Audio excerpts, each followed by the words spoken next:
সিকিম বাবু সেটা মাসুম ভাইয়ের মতো দেখা যায় না? আচ্ছা দিয়ে যাই।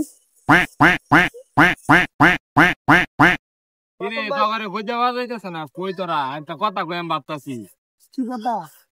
আমরা যে ভিডিও করি যেটা করতেছি ঠিক আছে, অত কষ্টের মধ্যে বৃষ্টির মধ্যে ভিজা টিজা ভিডিও করে কি লাভ?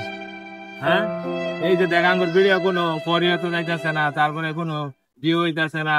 হ্যাঁ, আমরা তো কষ্ট হয়ে যায়, তবে তো তোদেরকে নিয়ে যে আমরা সময় ব্যয় করতেছি, ভিডিও করতেছি, আমাদের ভিডিও কোনো ইয়ে হইতেছে, ভাবতেছি ভিডিও সিডিও এটা করা আর করতাম না। অন্য কোনো চিন্তা কর যে অন্য কিছু করি আমরা, হইলে তুই মুড়ি বেচবে আর মাহফুজ তুই বুট বেচবে, আর জুয়েল আর আমি মিলিয়া ভাবতেছি বাংলা রিক্সা চালাই রাস্তার মধ্যে। মানে কি করাম, ভিডিও বানাইনি কোনো প্ল্যান পাইতাছি না, বা ভিডিও আঙ্গর পরিয়ত যাইতাছে না। আর আমার এসএসসি পরীক্ষার মধ্যে ফেল করছে, তারে তো আমি ভিডিও তার নিতামই না, তার ভিডিও বানানোর কোনো যোগ্যতাই নাই। তারে ভাবতাছি আমি ভিক্ষা করাত পাঠাইম, সে ভিক্ষা আনবো আর আমরা ভিডিও বানানোর মধ্যে টাকা ইনভেস্ট করাম।